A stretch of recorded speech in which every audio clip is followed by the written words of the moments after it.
Habit. Habit is another area which affects elasticity of demand.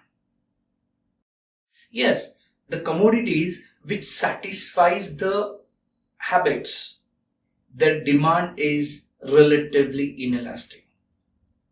I'll explain. There are commodities which are habitual goods. Let's say cigarette, tobacco, alcohol. These are addictive goods. But apart from that, there are people who have a habit of using perfumes, people who have habit of eating sweet after their lunch or dinner, people who have habit of using cell phones. So what happens if they are habituated to using those commodities? So even if there is a change in the price, that habit doesn't allow them to reduce their demand. Their demand most of the time remains as it is. So goods which are habituated, the demand remains the same.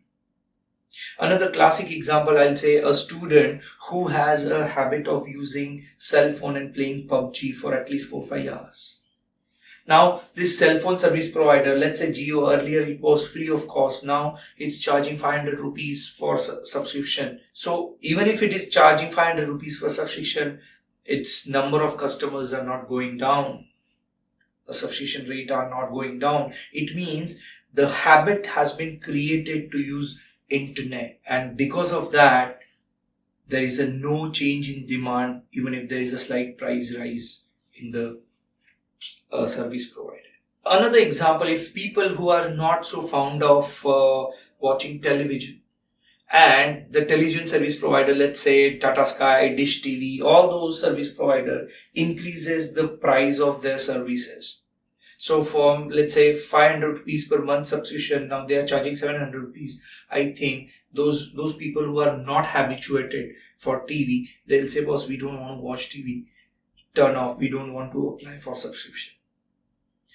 Similarly, products which are necessary goods.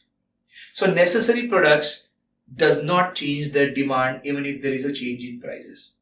So for necessary goods, the price elasticity of demand is relatively inelastic. So in a nutshell summary, the habitual goods or necessary goods, the elasticity of demand is inelastic. For non-habituated goods, the elasticity of demand is elastic.